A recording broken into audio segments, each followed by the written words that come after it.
여러분, 안녕하십니까? 자고라면 재앙, 데일리 재앙 브리핑입니다. 여러분의 구독과 좋아요, 그리고 공유가 여러분의 주변을 바꿀 수 있습니다. 꼭 부탁드립니다. 그동안 우리 조국 전 법무부 장관의 일가의 소유자, 최근 교사 채용 비리가 불거져서 큰 물의를 빚고 있는 사학인 응동학원의 경영에 대해서는 일절 참여하지 않았다고 주장해왔는데요.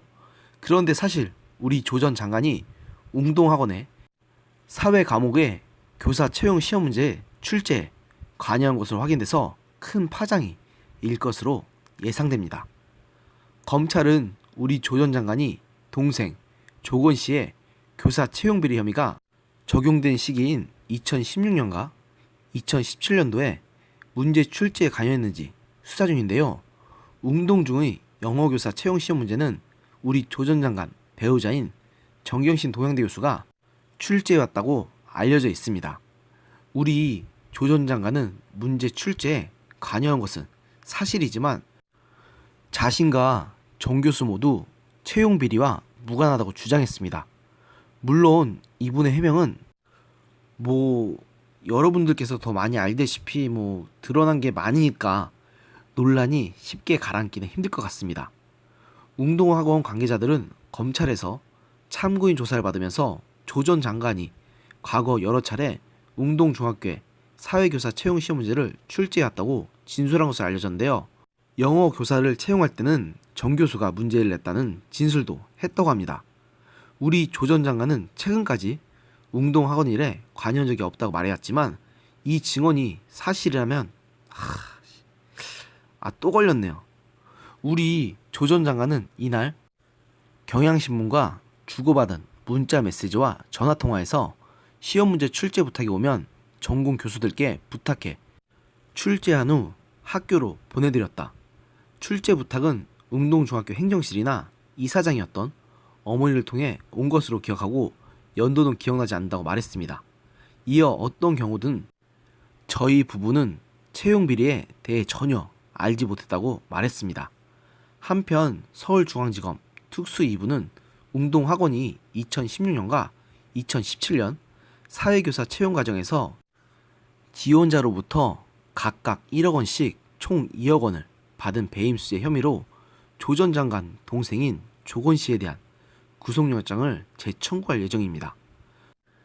누구의 지시를 받고 우리 조 전 장관 형제의 어머니인 박정숙 웅동학원 이사장 자택에서 시험지를 빼돌리고 채용 청탁금을 받은 공범 조모 씨와 박모 씨는 지난 15일 이미 구속 기소됐는데요. 검찰은 채용 비리가 발생한 해에 시험지까지 유출된 만큼 당시 누가 문제를 출제했는지도 중요한 수사 대상이라고 보고 있습니다. 형식적으로는 당시 웅동학원이 동양대학교 측에 시험 문제 출제를 의뢰하는 공문을 발송했지만 실제 출제는 동양대학교 관계자가 하지 않을 가능성이 높다고 보고 있습니다. 검찰은 박정숙 이사장과 정경신 교수 등을 상대로 채용 비리가 발생한 우리 조 전 장관이 문제를 냈는지, 조건 씨가 받은 돈의 최종 목적지가 어디인지 등을 조사할 것으로 보입니다. 조건 씨의 웅동중 채용 비리 의혹을 숨기기 위해 공범들로부터 허위 내용이 담긴 사실 확인서까지 받은 것으로 드러났는데요. 이날 공개된 공범들의 공소장에 따르면 박모 씨는 웅동학원 채용 비리에 대한 언론 보도가 나오자 조건 씨의 지시를 받고 공범인 조모 씨로부터 언론 보도는 사실이 아니다라는 내용의 사실 확인서와 인감증명서를 건네받은 것으로 알려졌습니다. 참, 우리 조 전 장관의 일가족에 대해서 도대체 진실이 뭔지 알 수가 없네요. 살다 이렇게까지 말이 너무 자주 바뀌고 거짓말도 많은 일가족은 처음 보는 것 같습니다. 게다가 이런 분이 불과 몇 년 전까지만 해도 존경받는 사회 인사 중 한 명이었고 민정수석에서 법무부 장관까지 지냈다는 사실이 더 소름 돋는 사실이네요. 앞으로 우리나라 역사에 또 이런 사람이 나올 수 있을까 싶을 정도입니다.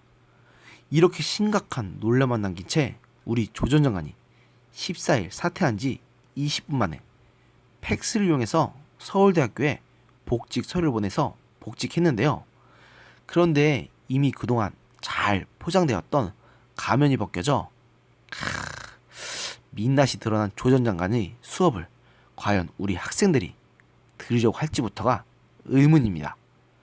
오늘의 영상은 여기까지였습니다. 들어주셔서 감사합니다.